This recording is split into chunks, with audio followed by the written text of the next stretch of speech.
This show is brought to you by Foco Sports. With over 11,000 licensed items to choose from, and some of the most unique handmade products, you can find all the sports gear you could ask for.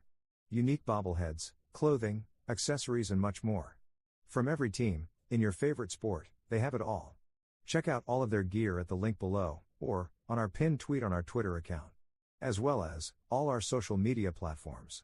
At Chiefs Focus on Twitter, or our official website, www.chiefsfocus.com.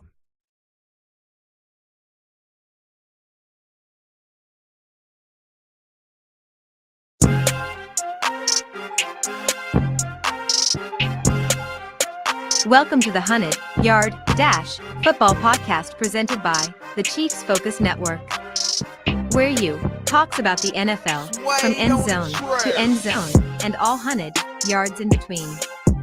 Without further ado, here's you. Yo, what it do?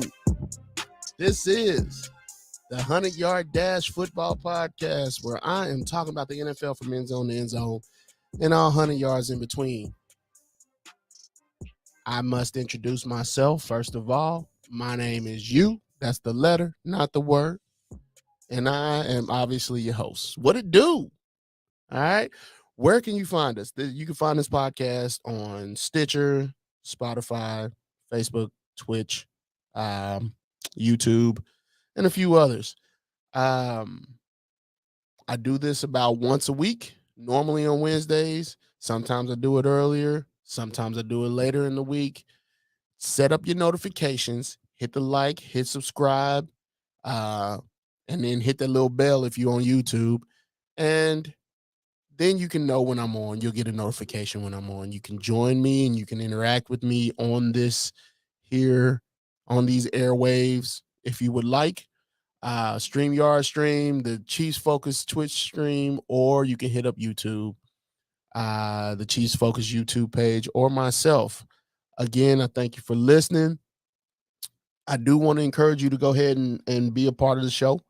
I do want you to be a part of the show because, you know, the thing about sports is it's debatable. You know, you can debate dang near everything that happens in athletics in general. So shoot, if you don't agree with something I say, I'm fine with it. That's fine. Hit me up. That's what we do. So just let me know, hit me up, be a part of the show, because I want you to be a part of the show. Anyway, we gonna keep it moving. If I can find my stuff. Look, we just got done with Super Wildcard weekend. And it was anything but tame. So they got the right name. Crazy stuff this weekend. And so let's just go and get into it. The Seahawks go to San Francisco, and they got the beat down put on. They got the beats laid on them. They got hands put on them. The 49ers score 41. The Seahawks scored 23. Now, I'm going to just go team by team here. For the Seahawks, the season was a success. You did lose. You lost. I get it. But the season was a success. You finessed a different franchise into taking your problematic highest cap hit, Russell Wilson. You got draft capital for it, which is going to help you in this year's draft. You made Geno Smith look like an MVP candidate, albeit it was early in the season, but it still happened, right? Geno was 8th in total yards passing, tied for 8th, but he was ahead of Jalen Hurts, Trevor Lawrence, and Aaron Rodgers. The guy who was 7th, Josh Allen. He's in pretty good company in this season. He was in really good company this season. So the Seahawks have nothing to be ashamed of. They did a great job. scheming around Geno Smith. Enough about the losers. Oh yeah. They still made the playoffs. They made the playoffs. They didn't make the playoffs last year. They made the playoffs this year with Geno Smith. Enough about the losers. Let's go on to the winners. 49ers. I was talking to a few people the other day, and I think Christian McCaffrey might need to be investigated for his prior injuries. Now, I don't want to make light of football injuries. I'm not trying to do that. Please don't get me wrong on that. Please don't get me wrong on that. But Christian McCaffrey was perpetually hurt. In where was that place? Carolina. He was perpetually hurt in Carolina. But now he gets to the 49ers where he not only goes off, but he is just looking like there is nothing that can stop him. Absolutely nothing that can stop him. And it just I have to ask the question. You don't. I do. I do. But anyway, let's talk Brock Purdy. Now, I know people are waxing poetic about how much they like Brock Purdy and how much they think Brock Purdy is so great and all that stuff. And I'm not saying he isn't. I'm saying quite the opposite. But I have to ask the question. I have to ask this question.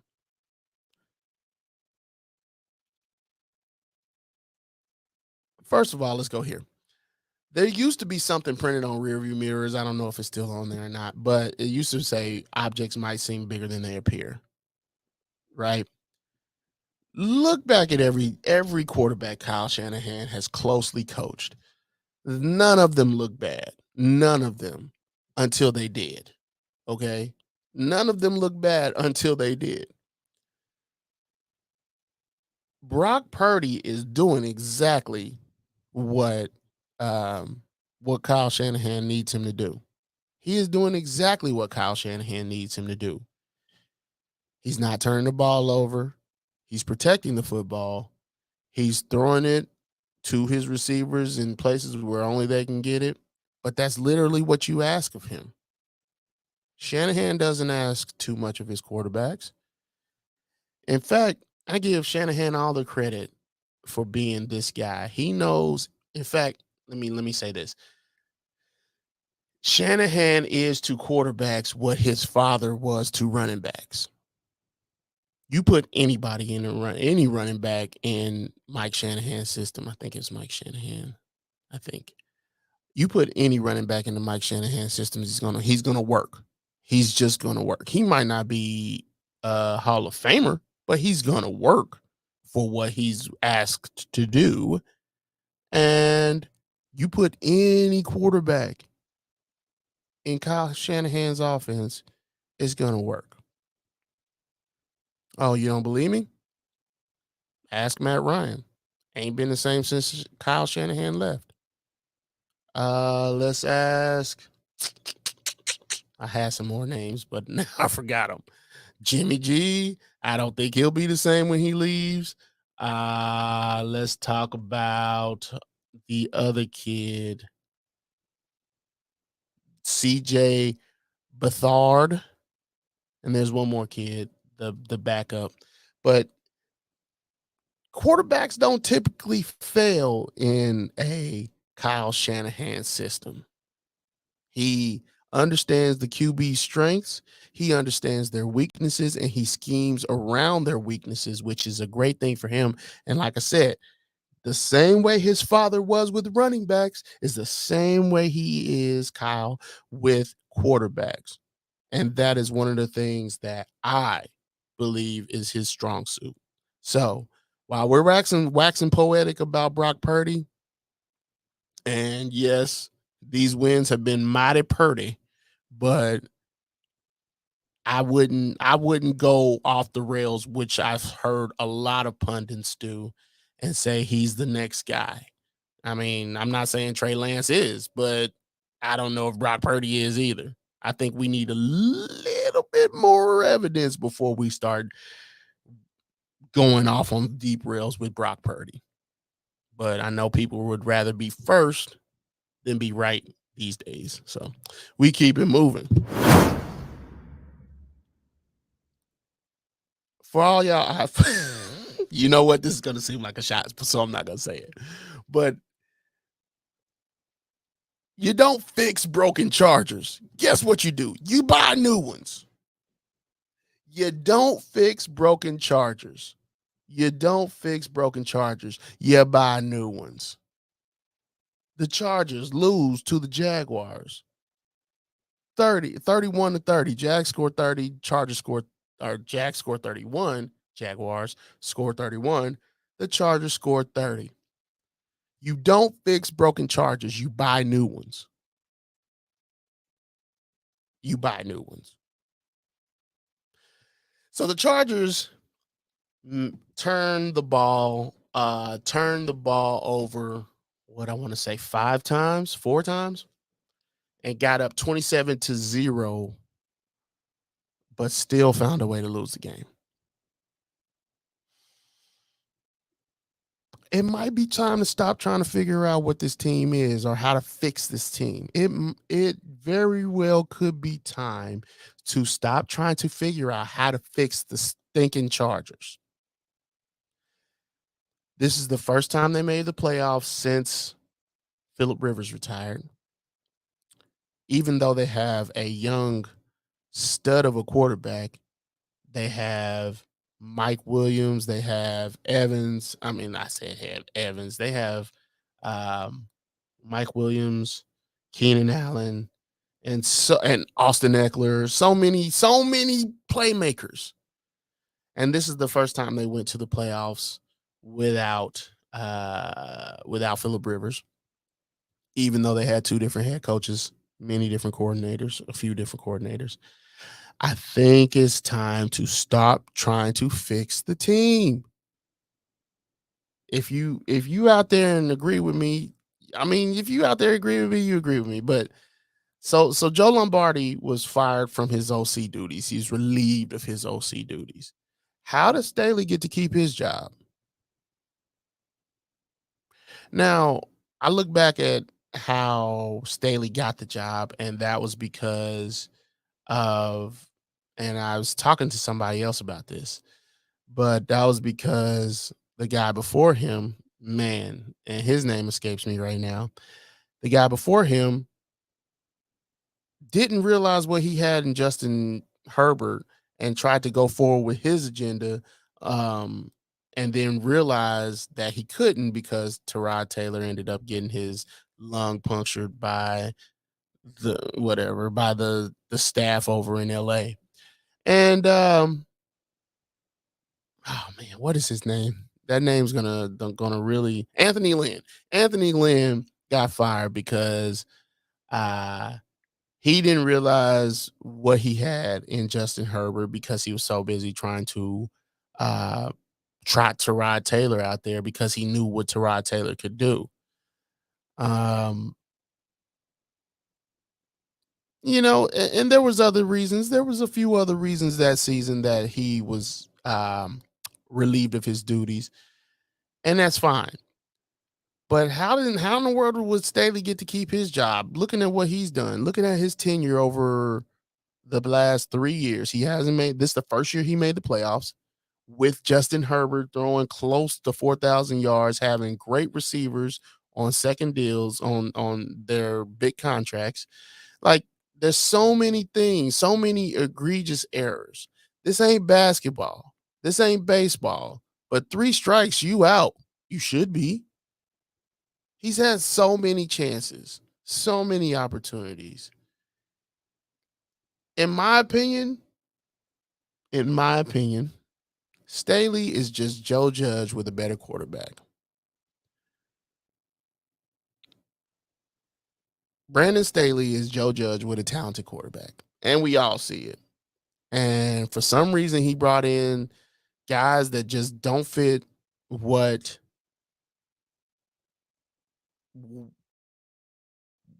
strengths of the quarterback in Joe Lombardi, because Joe Lombardi didn't want to push the ball down the field at all.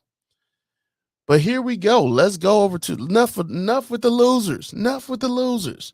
The Jaguars look. I'm a little speechless, but I'm not. Earlier this season, I was questioning Trevor Lawrence. I was questioning if Trevor Lawrence actually got it. You know what I mean? If he was actually connecting the game of football to the pro level of football and then meshing them together as well as the speed, because there's obviously a speed curve there because they play so fast in the NFL, and especially that definitely differs in college.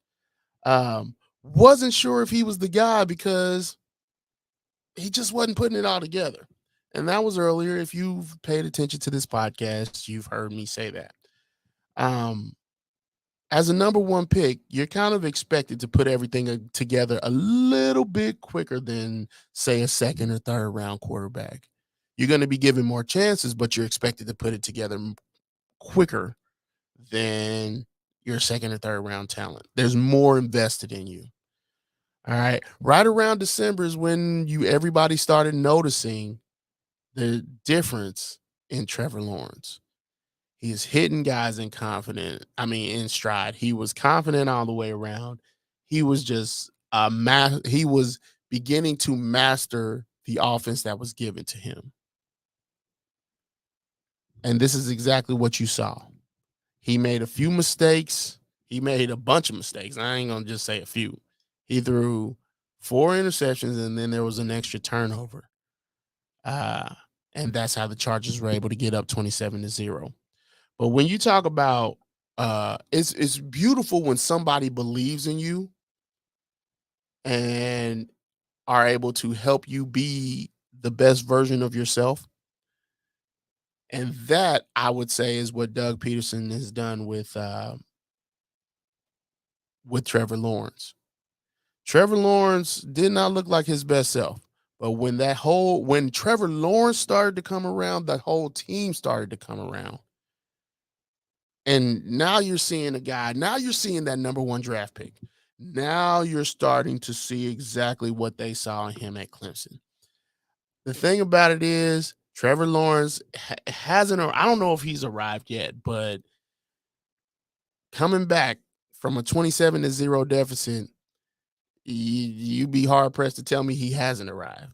The dude came back from 27-0. Now the Chargers are gonna charge her, but they were in rare form that night. Boy, shoot, these Chargers, like I said before this segment, you don't fix broken Chargers, you just buy new ones. Let's head over to the last of Saturday's games. The Dolphins and the Bills. The Bills beat the Dolphins 34-31. With this game, for me, even though the score doesn't necessarily say it, the moment felt a little bit too big for Mike McDaniel. And with that being said, they only lost the game by 3 points. I'm still talking about the losers here. I'm still talking about the Dolphins, but they only lost the game by 3 points. It felt like it was a bit much for him. He seemed overwhelmed. Maybe it was because they were having to trot out Skylar Thompson out there, and he might not have been sure if he was ready. Maybe, I don't know. But I know one of the things I've always tried to adhere to in my professional career and in my life is that luck favors the prepared. Sorry about that. Luck favors the prepared. And while I do think that the Dolphins had plenty of talent they had enough talent to beat the Bills, I don't know if I believe that they were fully prepared going into this game. Believe it or not, I don't know if they were fully prepared to go in this game. Not because they didn't have to, not because they didn't have the backup. Can't remember his name. Doesn't matter. But it just felt like the moment was just too big for him, for Mike McDaniel. But a big shout out to Skylar Thompson. Big shout out to Skylar Thompson. He came through in big moments. He made a few mistakes, but he was able to look past them and look ahead to keep making plays and keep this team in the game. And so he was able to do a pretty good job. And shoot, I don't know if he probably should have been the backup all along. Teddy Bridgewater is the backup's name. Anyway. But let's go on to the Bills. The Bills, this game was one of the shakiest games I've ever seen in the playoffs, as far as from an MVP candidate status. Josh Allen's supposed to be an MVP candidate, and in fact, he was supposed to be the MVP. In fact, he was the odds favorite to be the MVP at the beginning of the season. He didn't look like it this game. They scored 34 points, but he made 3 interceptions trying to do it. The Dolphins could have won this game. The Dolphins very well could have won this game, but the Bills have a stronger team, so they were able to hold them off for a little bit. But if you're the Bills fan, I know you have ultimate confidence in the Bills to figure it out. But I'm not going to I don't know if that's going to be enough. But we'll see what happens, because it didn't look super confident to me. And for a team like the Dolphins, I would have originally thought that you could move past them. But, it was a fight. It was a fight to keep the momentum that they had. It was a fight to stay ahead as far as the score was concerned. They fought for this win. The Bills fought for this win. And we'll see what happens on the next go round. Before we go to Sunday's games, there's going to be a word from our sponsors.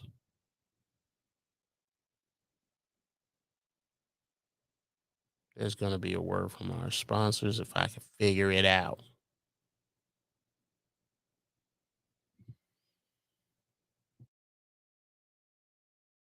This show is brought to you by Foco Sports. With over 11,000 licensed items to choose from, and some of the most unique handmade products, you can find all the sports gear you could ask for. Unique bobbleheads, clothing, accessories, and much more. From every team, in your favorite sport, they have it all. Check out all of their gear at the link below, or on our pinned tweet on our Twitter account, as well as all our social media platforms. At Chiefs Focus on Twitter, or our official website, www.chiefsfocus.com.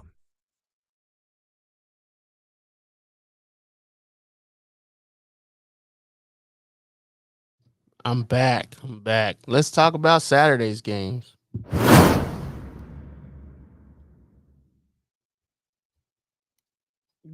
The Giants beat the Vikings 31-24. The Giants beat the Vikings 31-24. The Vikings all season to me, never felt like they were able to get it done. It never felt like they could win it all to me. The Vikings I guess they felt like frauds all season. I love Justin Jefferson. Kirk Cousins is all right, but it just didn't feel like they were going to make it to the end. Not because of coaching, it's just their record was it felt so soft to me. 11 one-score games this season. This ain't the 12th, bro. This ain't the 12th. This probably gave the Giants a lot of hope that they could keep. If they kept it close, if the Giants kept it close, then they could change their fortunes. And they did. So the Vikings felt like frauds to me all season, even with Justin Jefferson in a record-breaking year, even with Zadarius Smith playing lights out on the defense, even with the Packers being out of the playoffs. They just felt like frauds to me. I was not incorrect, apparently. So let's move on to the Giants, the winners of this game. What Dable and Kafka have done with the offense is pretty amazing. With the team is pretty amazing. I figured now when they went and got a defensive end at the first pick of the draft, I was wondering what they were doing. Kayvon Thibodeau, if I'm not mistaken. But they did it, and they were able to go undefeated for a little bit, and then they fell off, but then they got right back on the horse and able to end the season 10-7-1. And they put themselves in a position where they can make the playoffs. And they made the playoffs. And now Daniel Jones has been playing with confidence. And they don't really have a crazy number one receiver. Don't need one. The Giants are legit. I will be surprised. I want to see what the number is that they signed Daniel Jones for. Because he's not only a threat passing the ball, but he's also a threat running the ball. And also, Saquon Barkley, big time. Big time. Well, I already knew he was big time. I was hoping they would trade him before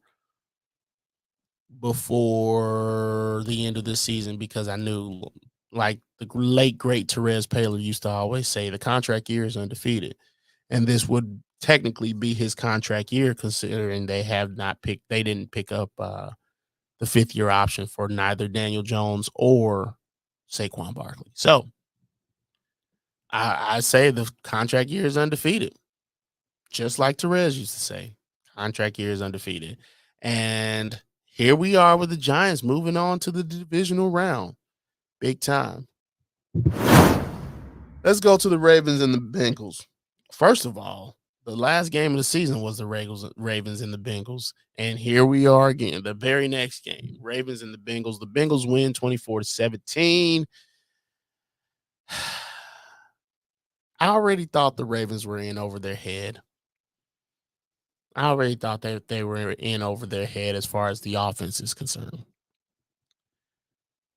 How that fumble recovery for a touchdown, that scoop and score, happened for a touchdown told me that they were in over their head. They still had an opportunity. The Ravens still had an opportunity to win this, but I don't know what the quarterback was thinking. Name escapes me.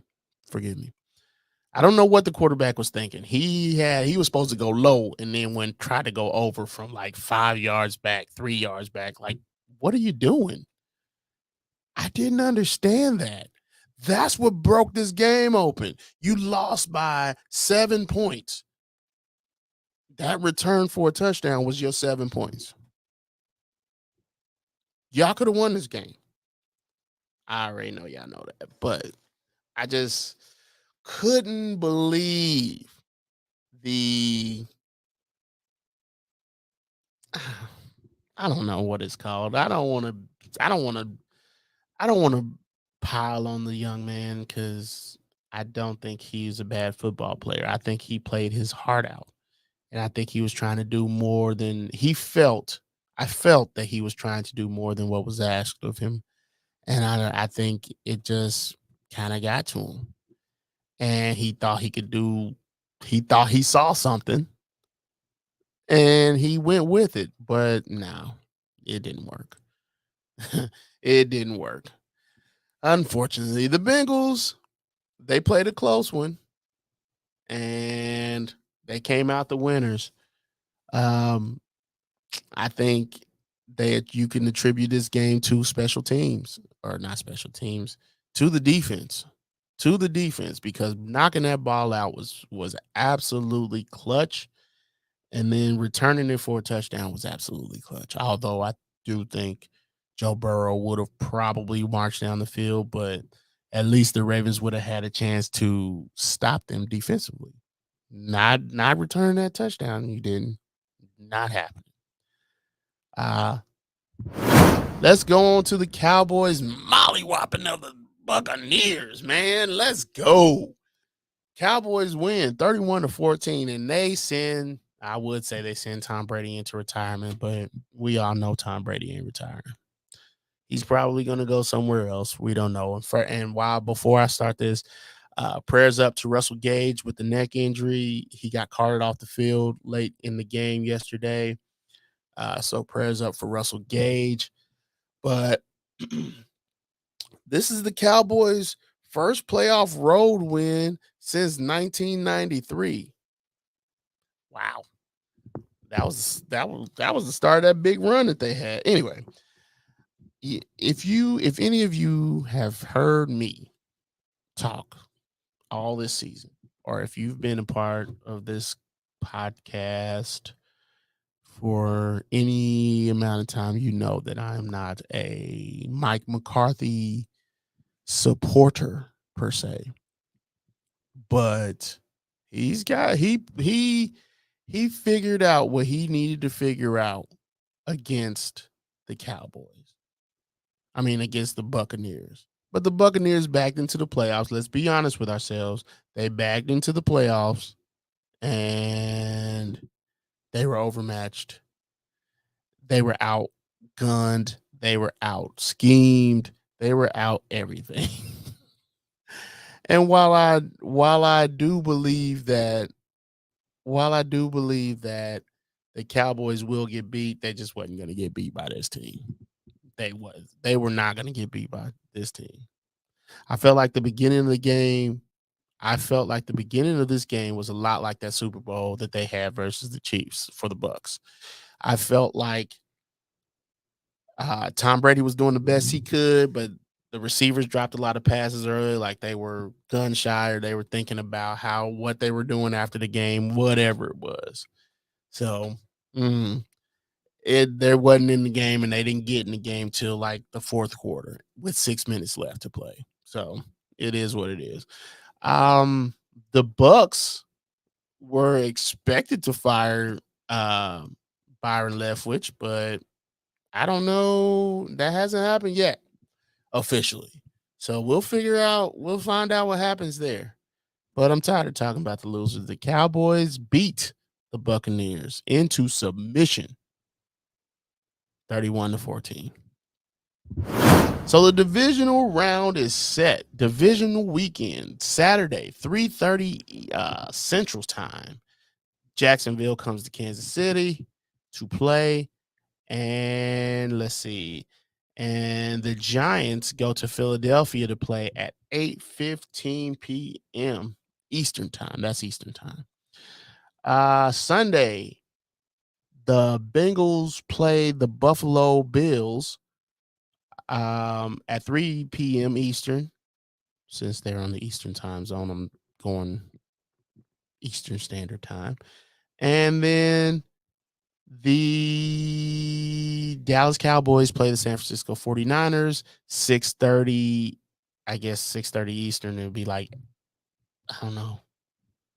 Is that 3:30 Western Pacific, time? I don't know.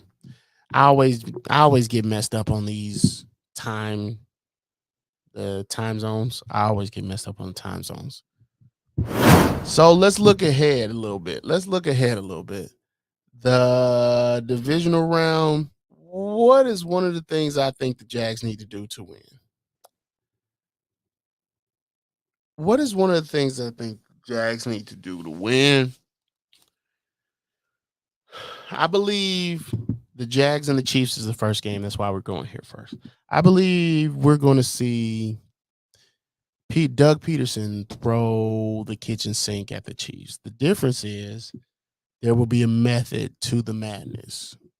There will be some sort of method to that madness. He won't be out here just going for fourth downs every time or going inside or onside kicks every time or anything like that. but you will probably see a timely 2-point conversion early, or 4th and 2. He'll go for 4th and 2 early, something like that, just to keep the Chiefs on the heels in this game, in my opinion. Then after they're on their heels for a second, they strike with a lot of firepower that they can muster, all the firepower that they can muster, because the Chiefs don't stay stunned for long. So if they can find a way to stun them, hit them with everything they got, and then see what happens on the other side. I believe that Andy Reid will dial up some eye candy for this young defensive line to try to neutralize them, i.e. the Ring Around the Rosie, Rose Bowl parade, and the Super Bowl, stuff like that. So that's what I think for the Chiefs. The Chiefs are tied for 8th in turnovers thus far this season with 23, and half of which of those are interceptions. So they've got to protect the ball at all costs. The Chiefs have to protect the ball at all costs if they really want to win. On offense, on special teams, because they turn the ball over both places. It's a must. The Jags can and they will take advantage of any turnover that they get. So the Chiefs got to protect the ball. Let's keep it moving. The Saturday game, Giants at Eagles. The Eagles, what do the Eagles need to look at and do to win? One thing I can think of that they need to do to win, the Eagles have the personnel to challenge the Giants' run game and intermediate pass plays. If it were me, I would force Danny Dimes to throw downfield. Force Danny Dimes to earn the name Danny Dimes, right? Because they run a lot.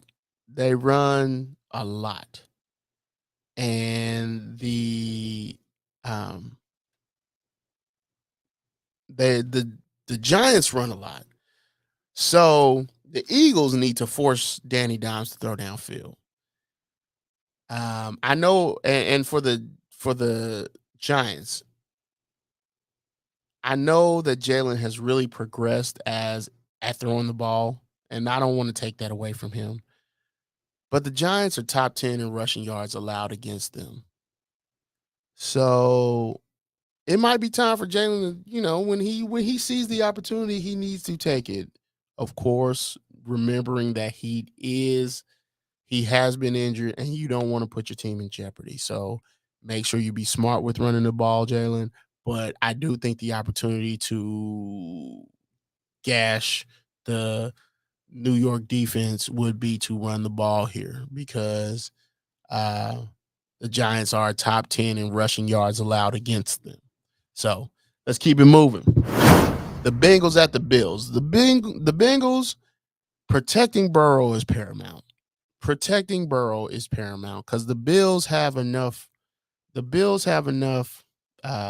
defensive backfield help to cover guys like T. Higgins and Jamar Chase and all those guys. Now, with the talent level of those wide receivers, they can figure it out, and they will figure it out, no doubt. But protecting Burrow needs to be paramount here. Lyle Collins tore his ACL on Christmas Eve. The right guard, I think last name Kappa, I can't remember his first name, had an injury in week 18, his ankle. Then Sunday, Jonah Williams left the game. So you're talking about an offensive line that is obviously banged up and on their second stringers. They got to protect Burrow. Even if they got to scheme it, they got to protect Burrow. So with all these guys missing, they got to figure it out. The Bengals have to figure it out. For the Bills, for me, protection of the football is paramount for the Bills. One of the reasons the Dolphins were in the game last week or Saturday was because they turned the ball over. The Bills got to protect the football. Josh Allen, everybody, wide receivers, running backs, everybody got to protect the football. For Sunday, the Cowboys at the 49ers. The Cowboys, what do I feel the Cowboys have to do to win? Dak Prescott is top 5 in interceptions this season. And the 49ers had the type of defensive front to force him into throwing those interceptions. So they've got to figure out the Cowboys got to make sure that Dak feels comfortable. Dak felt comfortable playing the Bucks. He felt comfortable, and you saw it with the first throw of the game. Well, not the first throw, but you saw it with the first throw of the game, and that last touchdown to CD Lamb, it was just like he might as well have thrown that from his armchair in his living room. That was that easy. And yes, it was a lot of scheme, but he felt comfortable within the scheme. The Cowboys got to make sure, which they have an offensive line to do it. The Cowboys have to make sure Dak Prescott is comfortable because he is top 5 in interceptions this year, even though he had a few games off. He's still top 5 in interceptions thrown this year. And the 49ers have the type of defensive front to force him into throwing interceptions. So you got to watch out. Now, the 49ers, what do they have to do to win? In my opinion, one of the things. The 49ers got to defend the deep pass. Mike McCarthy and Dak dialed up a good game against the Bucks. The Bucks weren't formidable opponents, but whatever. 2 of the weakest games for the 49ers came against the Rams. I said the Rams. 2 of the weakest games for the 49ers came against the Chiefs and the Las Vegas Raiders, both of which threw deep balls on them. So defending the deep pass was an issue then.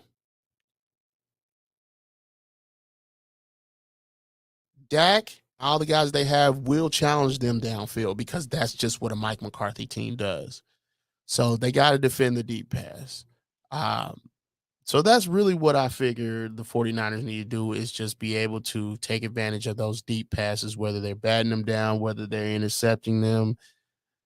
Just take advantage of those deep passes because I do feel that they excel in defending the short to intermediate routes.